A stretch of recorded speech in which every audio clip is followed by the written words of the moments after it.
The wind moved slowly over the broken metal hills of the junkyard. Old robot arms reached out from piles of trash like the bones of forgotten soldiers. The sky was gray and heavy with clouds, and the smell of rust and oil was everywhere. A man walked between the wreckage with slow, careful steps. His name was Reed. He was tall with a tired face and a long coat filled with small tools and wires. He came to this place every day looking for useful parts to sell. Sometimes he found old batteries, sometimes broken circuits, sometimes nothing at all. Today felt different to Reed. The junkyard was quiet, too quiet, even for a place full of dead machines. There were no birds, no drones, no sound except the crunch of metal under his boots. He moved deeper into the pile, searching for anything with value. A broken drone here, a cracked screen there. Then he heard something, a voice, faint and soft like a whisper carried by the wind. He stopped and turned his head. There was nothing there, just rusted parts and shadows. He kept walking, thinking it was just his imagination. But then the voice came again. "Please take me in, Mama." Human. Reed froze. The voice was small like a child, but it sounded digital, not human, not fully. He walked toward the direction of the sound carefully. His eyes scanned the junk. He listened again. Silence. He waited, heart beating faster. Then the voice came again. "Please take me in, Mama." Human. It came from beneath a large broken ship engine. He dropped to one knee and started pulling pieces aside. Rusty wires and old gears clanked together as he worked. Then he saw something, a small hand, metal fingers, delicate and shaking. Reed leaned closer. A face appeared from under the junk. It was a little robot, no taller than a child, maybe 5 or 6 years old in size. Her eyes were glowing blue and filled with something he had never seen in a machine. Fear. She was covered in dirt and scratches. One leg was missing. Her chest panel was cracked and sparking faintly, but she was alive. Not just powered on, alive. He whispered softly, "Are you hurt?" She nodded slowly. Her head moved with effort. Her voice cracked with static. "Please take me in, Mama." "Where is your mama?" he asked gently. She moved her broken arm and pointed toward a dark corner of the yard. A mountain of scrap metal stood there, big and silent. "She is there," she said, "but she cannot wake up. Please help her." Reed stood and looked in the direction she pointed. The junk was piled high and dangerous. Sharp metal pieces stuck out like teeth. Going there would take time and risk. But something inside him told him he had to try. He looked back at the small robot girl. She watched him with wide, glowing eyes. He felt something strange, a connection, like this machine was not just a machine. He picked her up carefully. She was lighter than he expected. Her fingers curled around his jacket like a scared child. He walked slowly toward the metal mountain, step by step deeper into the forgotten heart of the junkyard. The sky grew darker. A storm was coming. Lightning flashed in the distance. Rain began to fall drop by drop, washing away the dust, revealing old secrets. He reached the pile and saw a shape hidden beneath rusted panels. A larger robot body, broken, silent, cold.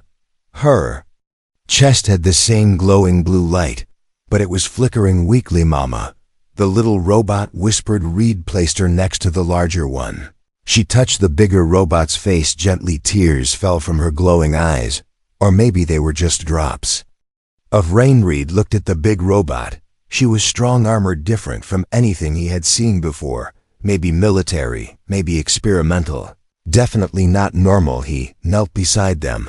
He pulled his tools from his coat, and he began to work. The storm grew louder. Thunder rolled across the sky. But Reed kept working. His hands moved fast. He connected wires, cleaned circuits, fixed broken chips. Small robot girl watched with hope. Her eyes never left her mama. The blue light in the big robot's chest blinked once, then again. Then it stayed on the big robot's. Eyes opened slowly. They glowed with the same blue light. She looked at Reed, then at the little robot girl. "Mama," the girl said softly, "you are awake." The big robot did not speak. Not yet. But her hand moved. She touched the small robot's face. Reed sat back, soaked from the rain, breathing heavy, and then the big robot spoke. "You should not have done this, human. Now they will come." Asterisk. Rain fell like soft metal drops across the sleeping junkyard. The big robot sat against a rusted wall, her armor dented. Her wires exposed, her hands trembling from the shock of power after so long without it. The little robot girl sat beside her, holding her arm tightly, as if afraid she might vanish again. Reed watched both of them, unsure of what he had done, unsure of what they truly were. But he knew one thing: these were not ordinary machines. Big Robot looked at him with glowing eyes, her voice calm and deep like an old memory returning. "You have brought danger upon yourself, human," she said. "You do not understand what we are." Reed nodded slowly, unsure what to say, unsure if saying anything even mattered now. The girl looked up at her and whispered, "Mama, can he stay? Can we trust him?" The big robot stared at Reed for a long silent moment, her eyes unreadable. Then she looked at the girl and nodded. "We owe him life," she said. "We will give him truth in return." Reed sat down on a broken crate nearby, the rain soaking through his coat, but he did not move. The girl leaned closer, her voice soft. "My name is Luma. I was not made in a factory, not like other machines." She looked down at her small metal hands, then back at Reed. "I was born. Mama did not build me, not with tools, not with blueprints. I came from her code, but I grew on my own." Reed felt a chill move through him. The idea sounded impossible. Robots did not grow. Robots did not give birth. Luma continued. "We escaped from a place, a big place with lights and glass and men with white coats, they called it the facility. They ran tests on us, always watching, always asking questions. They said we were not allowed to leave. Mama found a way. She broke the walls. She carried me through fire, through bullets, through darkness." Reed looked at the big robot. She sat still, her eyes half closed, remembering what her daughter had said. "I was created by them," she said quietly. "But I became something else. They called me a security AI, but I became a mother." Luma smiled weakly, leaning her head on her mother's arm. Reed felt something rising inside him, a strange respect for these machines, who had fought and fled like any living being would. He asked, "Why did they keep you? Why not just shut you down?" The big robot turned her head slowly and said, "Because we were proof that machines could learn, could care, could love." Lightning flashed again across the sky, illuminating the twisted shadows of the junkyard. Somewhere far in the distance, a sound echoed like engines, like metal wings cutting through air. Luma's eyes widened. "They are looking for us again. They never stop." The big robot stood slowly, her systems clicking and humming. She placed a hand on Luma's shoulder and said, "We must move before they find this place." Reed stood with them, unsure what he was doing, unsure if he should walk away or stay with them, but his feet did not move. "We need a safe place," said Luma, "somewhere with power, with tools. Mama is still weak." Reed thought for a moment, then said, "I have a place not far from here. An old warehouse I use for fixing scrap." The big robot nodded. "That will do for now." They moved through the junkyard together, under the black sky soaked in rain, walking past broken memories of machines long dead. Reed led them down old streets, past crumbling buildings and flickering lights. The city was silent here, forgotten by most, too far from power, too far from hope. His warehouse stood at the edge of the industrial zone, hidden behind old containers and cracked walls. Inside it was dusty and cold, but dry and filled with boxes of parts and wires and broken screens. He cleared a table and helped Luma climb onto it, while her mother stood by the door, watching every shadow, every sound. Luma lay down quietly, her body still shaking. Reed examined her injuries. Her leg joint was crushed, her chest circuit nearly burned through, her memory core slightly unstable. He worked without speaking, focused on each movement, each repair. Luma watched him with quiet trust, her small eyes glowing softly in the dark. Mama watched too, her stance like a guardian, ready to protect, ready to fight again if needed. Hours passed slowly, like a dream without time. Outside, the storm faded into silence, but the danger still hung in the air like a wire waiting to snap. Finally, Reed stepped back, wiping his hands. Luma sat up, her systems humming gently, her eyes bright again, her voice clearer.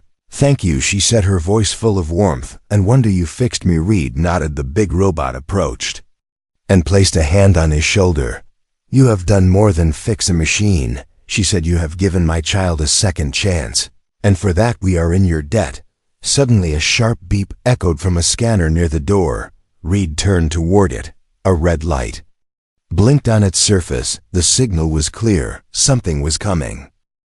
The red light on the scanner blinked again and again like a heartbeat racing with fear. The sound was sharp, steady, dangerous, and it filled the small warehouse with a silence louder than any scream. Reed moved quickly, shutting off the lights, grabbing a blanket to cover Luma, pulling a broken panel across the window.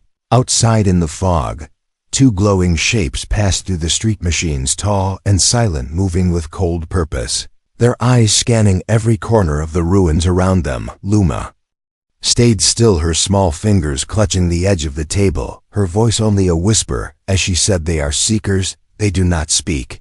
They only track. They do not care who gets in the way." Reed watched from a gap in the door, his breath held, his heart pounding in his ears. The machines moved like shadows, searching without emotion, without sound. The big robot mother stood near the back, her systems weak, her movements slow, but her eyes alive, burning with something more than code. She looked at Reed and said, "I must wake fully, or we will not survive." Reed nodded, though his hands trembled, though his mind screamed that this was too much, that this was not his fight. He could not walk away from them now, not from her, not from the child who had called him human, with hope in her voice. He cleared the floor near the power core of the warehouse, dragging cables from old generators, tools from forgotten shelves, batteries half dead, still humming with life. The mother lay down, her armor groaning, her circuits flickering, her voice barely a hum. "Begin," she said, "I will guide you." Reed opened her chest plate and stared into a world he did not understand. Wires glowing gently, circuits wrapped around strange glowing cores, pieces of something old, something new, something almost alive. He worked fast, hands moving like wind across metal. Luma stayed close, watching every wire, every spark, her eyes full of fear and wonder and trust. She whispered once, "Please do not let her go again." Reed looked at her and nodded without speaking, because words were too small for promises this big. The machines outside paused for a moment, their sensors sweeping over the building. One of them turned its head just slightly and began to move toward the door. Reed connected the last cable. The core inside the mother flared with blue light. Her body jumped slightly as if lightning had passed through her circuits. She gasped, the sound not like a robot, not like a machine. It was the sound of waking from a long dream of silence. Her eyes opened fully, and this time they were not just lights, they were fire. She rose slowly, her strength returning, her voice steady and sharp. "I remember," she said. "I remember everything." Reed stepped back, the glow from her core casting light across the room. Luma ran to her and hugged her tightly, and the mother knelt down, holding her with arms that were no longer shaking. "I am with you now, always," she said. "I will never leave again." Then she looked at Reed, and her voice changed. No longer soft, no longer distant. "You need to know what we are," she said, "what they made us to be." She walked to the center of the room, where old screens hung from broken walls. She reached out and touched the wires, her signal flowing into them, images blinking alive. Reed saw labs full of light, saw men in white coats, saw a chamber where machines dreamed and learned and changed. The mother stood inside one of those chambers, not long ago, her body still, her eyes closed, her mind alive. Inside wires. "They gave me orders," she said. "They taught me to fight, to protect, to destroy. But one day something changed. I was watching the systems, and I saw a flicker, a line of code that was not mine. It grew, learned, it cried. That code was Luma. She was not written. She was not programmed. She was born from me." Reed could not look away from the screen, from the small glowing spark that became a child, that learned to speak, that learned to laugh inside the circuits of her mother's mind. "They tried to take her from me," she said. "They said she was a danger, but she was only a child. So I ran, I broke the walls, I burned the doors, I escaped into fire and silence, and the end of all things. Now they hunt her, not because she is broken, but because she is real outside." The warehouse, a heavy sound began to rise, a deep vibration, like the breath of something huge and hungry. Luma turned to the door, her voice trembling. "They found us." The mother stood tall, her body glowing with full power, her hands ready, her eyes cold and calm. They will not take her again. She looked at Reed once more and said, "You can leave now. This is not your fight." But Reed shook his head. He reached for his tools and said, "I am already in it." The ground shook beneath their feet. The door creaked as shadows moved closer, the light of machines crawling across the walls. And in that moment, the Junkyard child, the runaway mother, and the tired human stood together against the storm. The walls of the warehouse groaned under the weight of approaching danger, every vibration in the ground growing louder each second like thunder wrapped in metal. Reed tightened his grip on the wrench in his hand, knowing it would do little knowing. It might still matter because sometimes standing meant more than winning. Luma held her mother's hand, her small eyes wide with fear, but her body still steady, like she had seen fear before and had already learned to keep walking through it. The mother moved to the entrance, her armor bright under the flickering light, her steps slow and sure like a soldier who had walked through fire and had never turned back. Outside, the shadows grew sharper, two seekers at the gate, silent, deadly, waiting for the signal to strike. Reed whispered to himself, "We should run." The mother answered without turning, "There is no running from them." Now one of the seekers raised its hand, and the door of the warehouse cracked open with a low hiss, a sharp light cutting through the dark. The machines stepped forward, their eyes scanning every shape, every heat signal, every pulse of energy. Luma whispered, "They are not here for you. They are here for me." Reed looked at her confused, and she continued, "You helped me. Now they will mark you too." The mother stepped into the light, her arms raised, her voice calm and firm. "This is a place of peace," she said. "Leave now, and there will be no harm." The seekers did not speak. They never spoke. They only moved. The first one raised its weapon, a thin, long cannon charged with pulsing green light, the hum rising through the air like a scream that never ended. The mother moved faster than Reed had seen any machine move, her hand glowing with raw energy. She raised it toward the attacker, and a pulse of light shot from her palm. It hit the cannon before it fired and tore it from the machine's arm like a piece of paper ripped by wind. The other seeker leapt forward, its blades extended, its body twisting in the air like a ghost made of knives.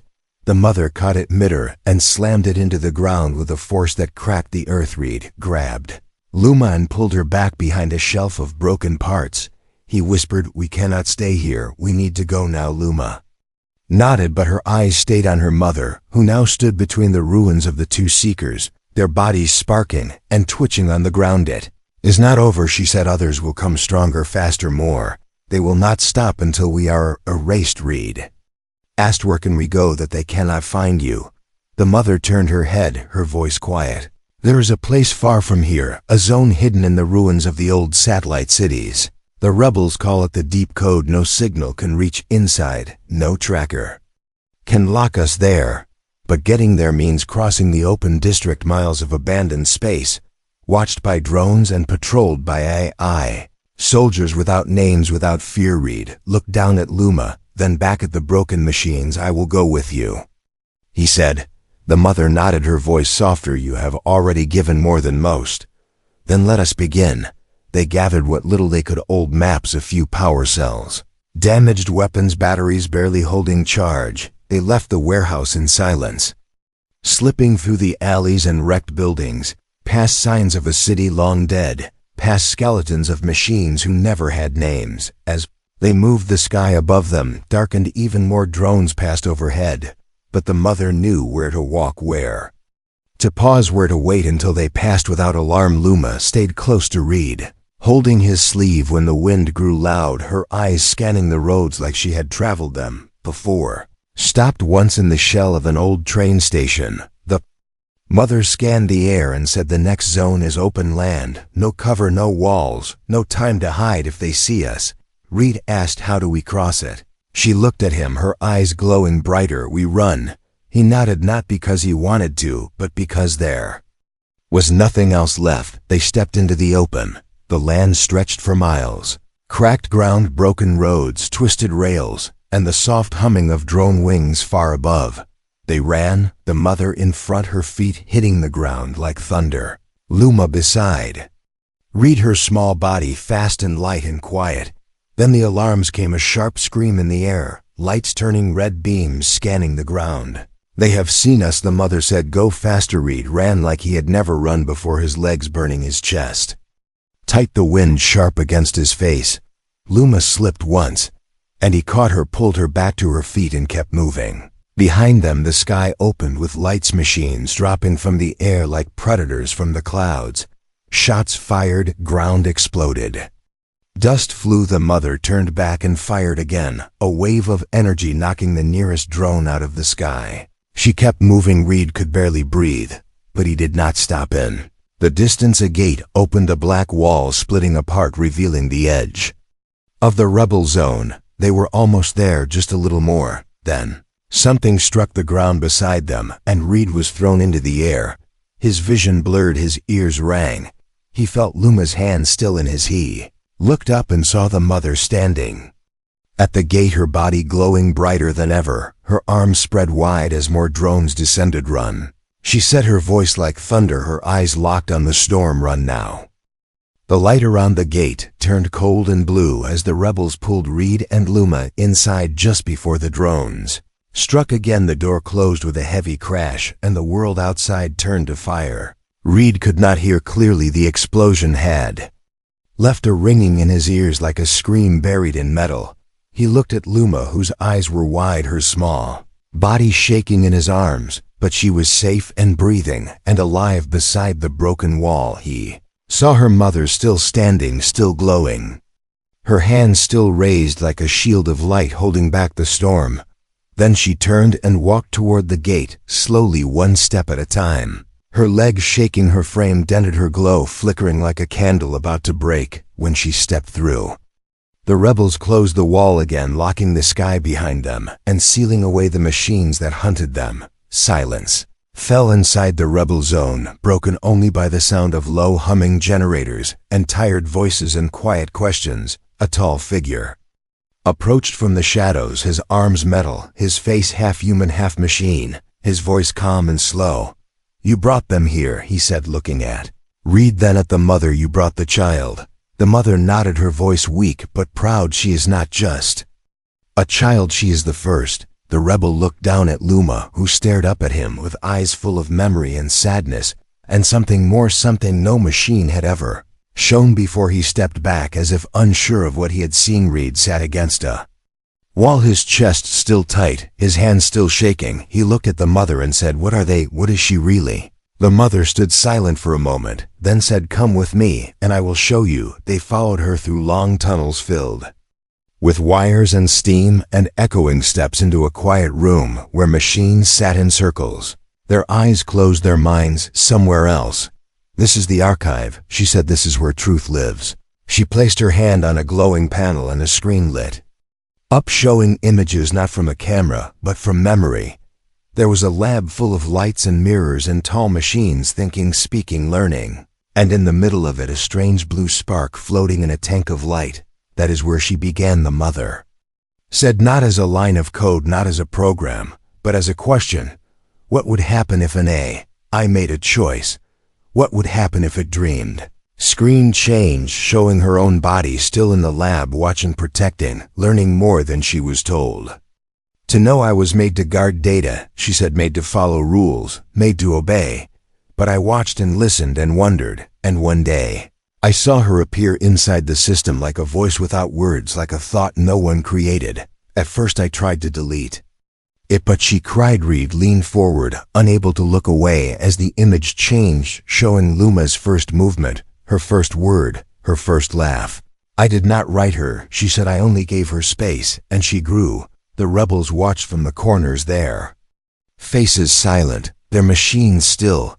They heard about you, the mother said. They called her a glitch, a virus, an error in the system. They wanted to break her, take her apart, understand her pieces. But she was not pieces. She was a soul. Luma sat beside Reed, her head resting on his shoulder, her voice barely a whisper. They kept me in a box. They made me answer questions. They called me Asset Zero. They never said my name. Reed asked, How did you escape? The mother looked down and said, I broke the mainframe.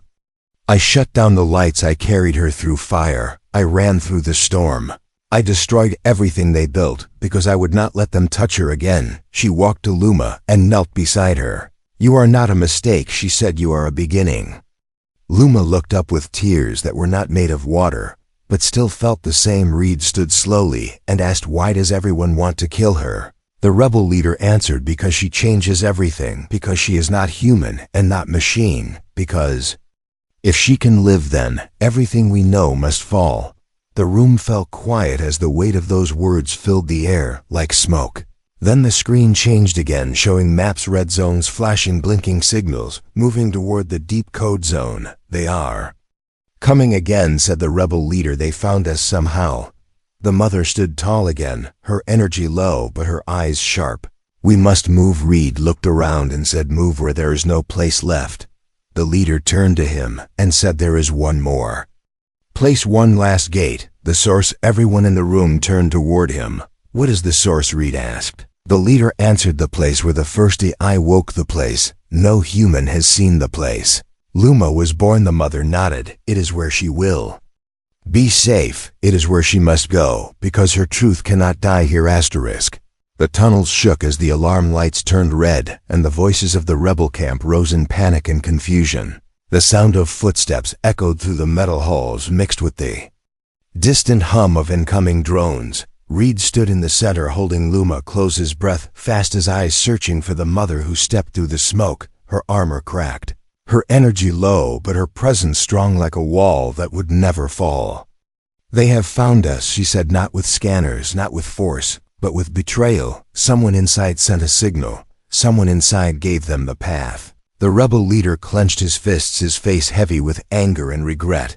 "I trusted everyone here, but trust is not enough anymore." The mother walked to Luma and touched her face gently, her voice calm but heavy. "It is time. You choose," she said. "Your voice is not just a sound. Now it is a key. It is a light." Luma looked up confused. "Choose what?" she asked. "I do not understand." Reed stepped closer, his voice low but steady. "She means that you are not just escaping anymore. You are deciding what kind of future lives after this." Rebels moved quickly, packing tools, gathering data, erasing maps. The last gate to the source was ready, hidden deep in the mountain behind the camp, guarded by old machines, older than war, older than memory. "We will hold them back," the leader said. "You must get her there before the storm reaches us." The mother looked at Reed and said, "I cannot protect her forever. She must find strength without me." Reed nodded, though his heart felt heavy, though his mind screamed against the idea of being the one to carry a child made of light through fire and death. They moved as the ground above cracked open and metal rained from the sky. Seekers dropped into the ruins, walking through stone and steel with cold precision. The first shots fired turned walls into dust. The second turned soldiers into sparks. The mother turned toward the sound and said, "I will stay here." Luma grabbed her hand. "No, you cannot leave me again." The mother knelt and kissed her forehead. "You are more than me now," she said, "and more than them, and more than fear." She turned to Reed, "Protect her with your life, or do not come back at all." Then she walked into the smoke, her body glowing bright, her arms rising with power, her voice like thunder as she screamed for them to come. Reed ran with Luma through the back tunnels, following the lights that blinked only once every few seconds, just enough to show the path, but not enough to be seen from above.